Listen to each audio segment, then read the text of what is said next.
And I think what I was trying to say earlier is that the angels talk about these energies that they don't happen. For example, there's the energies that can happen like a wave of energy that hits the whole planet, and it will pop up in lots of different places. So for example, with the energy of exhaustion is one of the things that they have mentioned, that we have to exhaust the current power structures. We have to bring them down to the ground. So that energy of exhaustion will show up in multiple places. So you will see in Maui, the fires burn and they burn everything to the ground. You'll see in these war-torn areas that city blocks are leveled to the ground. It's not a thing where they're brought down to a certain level and then you rebuild. It's they're burnt to exhaustion.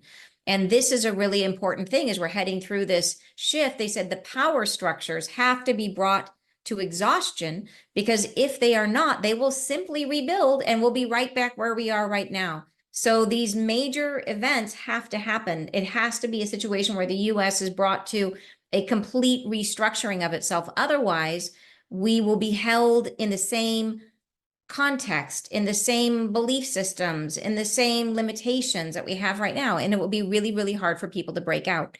So it's the same thing like when they talked about truck drivers abandoning their routes. It didn't happen in one place. It happened in the US, it happened in Canada, it happened in Australia, it happened in the UK. It was like little bits here and here and here and here. It comes up because it's an energy and it pops up, and it happens in many places.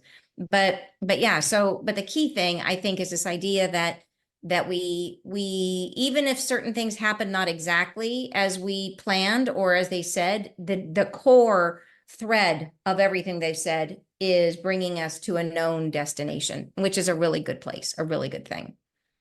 Yeah, I would say if I was to just share a message about what people could do themselves to help them prepare for what's going on, to be ready for what's going on, is I would say to work on your own self, to go internal, that we often look outside of ourselves to solve issues, but this is not that kind of problem. It's an energy.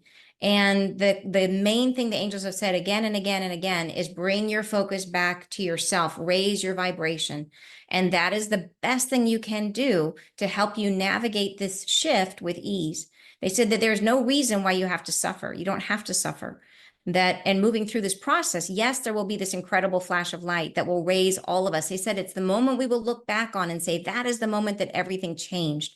And that's coming. But now, to get ready for it, what we need to do is turn inward, work on ourselves, raise our frequency, raise our vibration.